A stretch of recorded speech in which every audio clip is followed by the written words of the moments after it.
Ya, hari yang dinanti-nanti telah tiba dan kita akan fokus dengan data inflasi terlebih dulu sebelum nantinya kita dapatkan laporan terbaru kesimpulan dari konferensi China yang baru akan terjadi besok. Ya, jadi untuk hari pertama kelihatannya kita tidak dapat apa-apa. Tapi yang cukup menarik adalah tadi pagi kita sudah sempat lihat lonjakan sampai 2704 ya, 2704 atau 2700. Kemudian turun atau tergelincir sampai 2675. Apakah ini berarti akan ada perubahan sentimen atau dia akan tetap melanjutkan kenaikan? Itu yang akan kita coba cek dari grafik berikut ini. Oke teman-teman, lihat di sini US Government Bond Yield atau US Treasury-nya kemarin ditutup dengan bullish ya, jadi hijau, kemudian dia mulai kenaikan. Cuman di sini masih tetap pertanyaan ya, apakah berarti ini sesuai dengan apa yang kita perkirakan atau kita khawatirkan? Jadi kemarin kita sempat lihat begini, lalu kemudian inilah correction-nya dan berarti kita perkirakan seperti ini ya. Atau bisa jadi ini hanya kenaikan sementara, kemungkinan nantinya malah dia terancam turun kembali. Artinya kalau misalkan ini untuk terjadi, maka perlu dukungan dengan data inflasi yang secara mengejutkan lebih rendah dari ekspektasi. Tapi kalau misalkan ternyata lebih tinggi dari ekspektasi, ya mohon maaf, berarti kemungkinan dia akan kembali dalam jalur kenaikan, dan itu berarti sesuai dengan kecurigaan kita yang kemarin ya, bahwasanya penurunan hanya sekedar pull back ataupun retest area support. Oke, berarti kita tanda saja teman-teman, posisi untuk sementara ini area 4,335 sebagai resisten, karena sangat mungkin dia akan lonjakan atau mengalami lonjakan tinggi atau malah justru melempem dan akhirnya turun lebih rendah ya, lebih tajam. Berarti itu adalah 4,09%. Nah, tapi di sini cukup menarik juga ya kalau misalkan kita asumsikan pergerakan secara bertahap. Kita lihat di sini. Oke, kalau saya asumsikan ini sebagai pergerakan yang katakanlah mungkin Elliott wave gitu ya. Nah, seperti ini, berarti saya asumsikan wave kelima yang memang yang paling panjang. Walaupun demikian itu masih tetap memenuhi kriteria ataupun persyaratan. Berarti kalau misalkan betul ini wave kelima selesai, maka yang sedang terjadi adalah wave A sudah selesai kemarin. Berarti yang pantulan ini adalah wave B, teman-teman. Ya, jadi akhirnya nanti kita akan dapatkan wave C alias penurunan. Nah, ini berarti kalau kita gambarkan kurang lebih di dalam bagian grafik akan seperti ini. Nah, ini kemungkinan bisa terjadi ya teman-teman. Jadi posisinya adalah 1, kemudian 2, 3, 4, dan 5 ya. Berarti penurunan 3 level ke bawah itulah level untuk penurunan ABC. Jadi saya asumsikan di sini A, kemudian sedang terbentuk adalah B, bisa di sini, bisa lebih tinggi, saya asumsikan lebih tinggi saja, kemudian nanti barulah kita akan dapatkan alasan untuk dia turun ya, bisa berdasarkan data atau mungkin berdasarkan pengumuman FOMC minggu depan. Nah, satu sisi kita akan lihat dari DXY. Kemarin kita sempat memperkirakan justru yang sedang terjadi atau terbentuk adalah wave kelima yang belum selesai. Artinya kalau lihat urutannya, memang kita akan dapatkan kenaikan dan itu berarti akan lebih tinggi dari wave 3 alias 108.00 ya. Untuk sementara ini yang sedang berlaku pada US dollar dan artinya berarti kebalikan dari apa yang terjadi pada US Treasury. US Treasury sudah berada di ABC dan kemungkinan wave B artinya kenaikan yang relatif terbatas, sementara bagian US dollar justru masih di wave 5 yang artinya berarti masih bisa terjadi kenaikan. Kenapa saya bilang seperti ini? Karena saya lihat dari kenaikan pertama, saya hampir tidak bisa melihat adanya koreksi. Jadi saya asumsikan wave satunya memang cukup panjang, kemudian dilanjutkan wave ketiga, ya saya ambil itu, kemudian yang penurunan kemarin berarti wave keempat. Berarti kita memang masih tetap akan melihat dolar relatif lebih tinggi. Asumsi saya ini berarti kaitannya dengan ketidakpastian ekonomi ataupun ketidakpastian geopolitik. Terkait dengan hal ini, ya at least ada 1 minggu ke depan ya untuk sampai FOMC meeting. Bisa saja kejutannya adalah melemah setelah FOMC meeting. Atau bisa juga nanti malam karena data CPI. Nah, semua ini kaitannya dengan secara struktur masih ada kecenderungan untuk penguatan, tapi diferensiasi antara US dollar ataupun DXY bisa saja terjadi. Nah, ini juga kembali mengingatkan saya kepada grafik keempat, di mana kita sedang menantikan kepastian dari struktur. Nah, ini ya, head and shoulder ternyata gagal ya, karena dia ternyata mengalami kenaikan di sini. Jadi secara struktur yang benar adalah lebih kepada falling wedge. So, bagian head and shoulder saya hapus. Anda bisa lihat di sini falling wedge-nya sudah tembus, bagi saya di sini resisten gitu ya. Ini resisten tembus, kemudian berarti kita asumsikan ini akan terjadi pullback dan nantinya kita akan lihat dia dalam jalur kenaikan lanjutan. Nah, ini ya. Berarti kita asumsikan ini kita pangkas saja ya. Jadi kemungkinan arealnya kecenderungan akan mengalami kenaikan seperti demikian. Nah, otomatis teman-teman berarti ini juga akan mendukung dari skenario wave kelima yang tadi sempat kita lihat di grafik daily chart untuk US dollar. Nah, kebalikannya dari hal tersebut, nah ini yang sedang kita nantikan ya. Posisinya adalah kita masih melihat terkait dengan rebound yang mungkin akan relatif terbatas. Saya asumsikan dia masih tetap dalam jalur yang sama dengan wave B yang ada di grafik daily tadi. Nah, ini berarti kalau lihat dari kondisinya, mungkin yang harus kita lihat terlebih dulu adalah counseling. Anda bisa lihat di sini. Ini saya masih tetap harapkan terkait dengan efek dari rising wedge gitu ya. Posisinya 1 dari sini ya, kemudian 2, 3, 4 bisa di sini ataupun di sini ya. Jadi kemungkinan ini masih tetap wave 4, lalu kemudian nanti kita akan dapatkan wave 5. Mentok-mentoknya kurang lebih wave 5 adalah di sini. Paling cepat kita akan dapatkan wave 5 itu seperti yang sedang terjadi saat ini ya, kurang lebih di teritori yang sama di sini. Nah, ini ya 1.2810 atau 1.2790-an, dan itu berarti kita akan dapatkan penurunan secara berjenjang.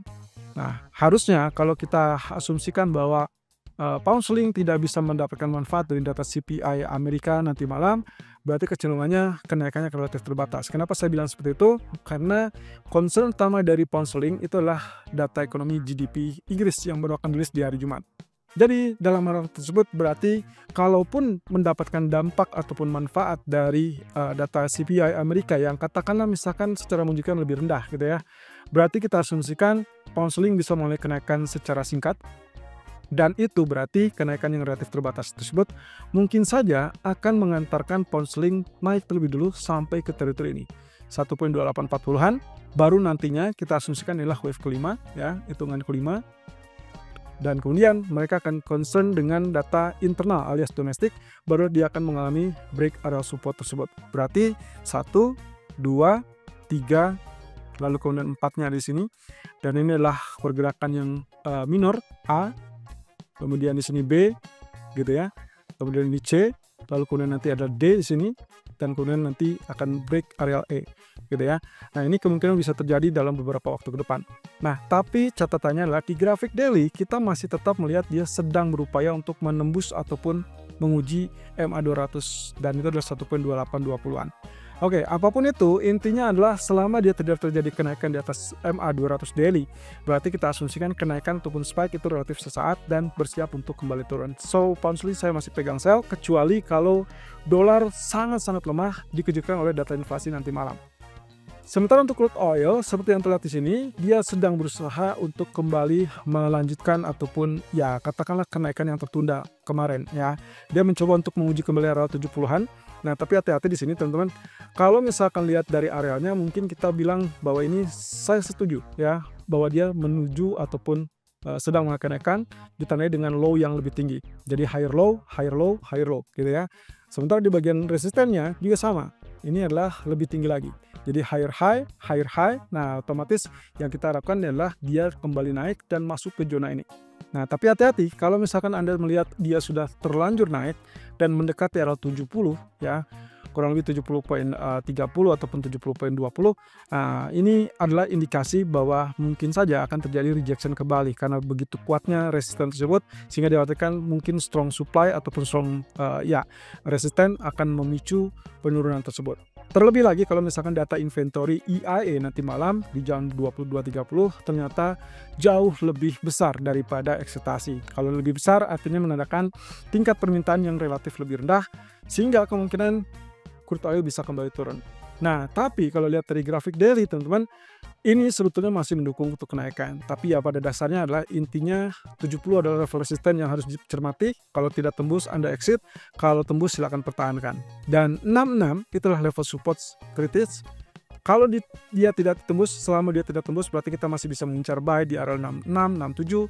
Tapi kalau tembus Anda boleh pertahankan sell atau switch strategi menjadi sell. Ya, untuk sementara kita asumsikan ini adalah inverse head and shoulder, walaupun tidak terlalu persis ya, tapi kurang lebih tail yang kiri saya asumsikan ini sebagai left shoulder, dan yang bagian kanan itu adalah right shouldernya. Nah, sementara kalau kita lihat gold, ya ini yang saya maksud teman-teman. Posisinya tadi pagi kita sudah dapatkan 2704, kemudian dia tergelincir, dan coba lihat tergelincirnya kurang lebih tepat di area ini. Ini adalah area yang sebelumnya menjadi area resisten. itulah 2676. Walaupun kita lihat sempat low-nya 2675. Apakah tembus? Belum ya. Kita bilang belum tembus, tidak resmi tembus karena ini berupa tail. Kemudian harga tetap ditutup di atas 2682. Jadi Anda masih bisa buy sebetulnya ya, dan itu berarti menunjukkan bahwa betapa kokohnya resisten atau ini adalah support trendline ya. Support trendline yang terbentuk ini masih cukup kuat sehingga sangat wajar kalau dia lanjutkan kenaikan. Arahnya kemana? Oke, arahnya adalah kalau Anda perhatikan di sini setelah Fibonacci retracement 0%-nya ditembus, maka yang sekarang kita gunakan adalah Fibonacci expansion. So far, dia sudah tembus sampai expansion 100%. Walaupun tadi sempat koreksi sampai di bawahnya kembali, tapi tidak tembus di bawah 0% Fibonacci retracement, berarti itu masih pondasi yang cukup kuat, dan target proyeksi berikutnya itulah expansion 161,8 dan itulah 2723. Oke, jadi intinya adalah Anda masih bisa buy karena posisi ini belum merubah situasi tersebut. Walaupun dengan range yang cukup besar ya, sudah ada 29 poin dari 2704 tergelincir ke 2675. Selama dia tidak tembus dan tidak ditutup di bawah 2676, 2675, Anda masih bisa buy. Tapi kalau dia sudah tergelincir, maka pastikan dia betul-betul close dan kemudian open next price-nya itu adalah di bawah 2675. Kalau itu yang terjadi, barulah Anda switch strategi menjadi sell. Tapi kalau misalkan tidak melihat seperti itu, Anda tetap firm untuk lakukan buy. Nah, coba lihat di grafik keempat. Saya sudah tanda ini persis dengan tadi pagi, dan kenaikan juga tetap bertahan di situ. Dan kemudian pullback-nya juga sama. Artinya begini teman-teman, kalau misalkan kita lihat dari area pergerakan yang sudah terjadi ya, pertama yang kita risaukan kemarin adalah terkait dengan bearish flag gitu ya. Bearish flag atau bearish rectangle ternyata tidak tembus dengan area support. Kemudian di resisten dia sempat ditahan, tapi kemudian dia break ya. Dia break artinya kondisi yang terjadi adalah bearish flag ataupun bearish rectangle fail alias gagal. Head and shoulder sudah gagal dari sejak 2 hari yang lalu ya. Sekarang berarti kalau dengan kondisi seperti ini, maka kemungkinannya adalah karena dia tertahan di resisten pertama yang cukup lebar ya sampai 2720, ada kemungkinan dia akan correction, dan correction itu tadi terpenuhi ya, so far sesuai dengan ekspektasi. Berarti kita akan lihat di sini harusnya terjadi trial berikutnya dan itu akan mendorong dia mulai kenaikan. Tapi hati-hati, kita punya beberapa resisten setelah 2721, itulah di 2749 dan juga 2760-an. Jadi dua resisten tersisa itu akan menjadi PR. Atau lebih tepatnya kita masih tetap menantikan sampai data inflasi terlebih dulu, apakah dia mampu untuk mendorong tembus di atas 2721 ya, atau dia tertahan di 2721. Ini yang perlu kita pantau lebih lanjut. Tapi kalau misalkan lihat dari ekspektasinya, selama data tersebut hanya selisih 0,1%, berarti tidak mengubah narasi untuk penurunan suku bunga Fed, dan itu adalah positif untuk emas.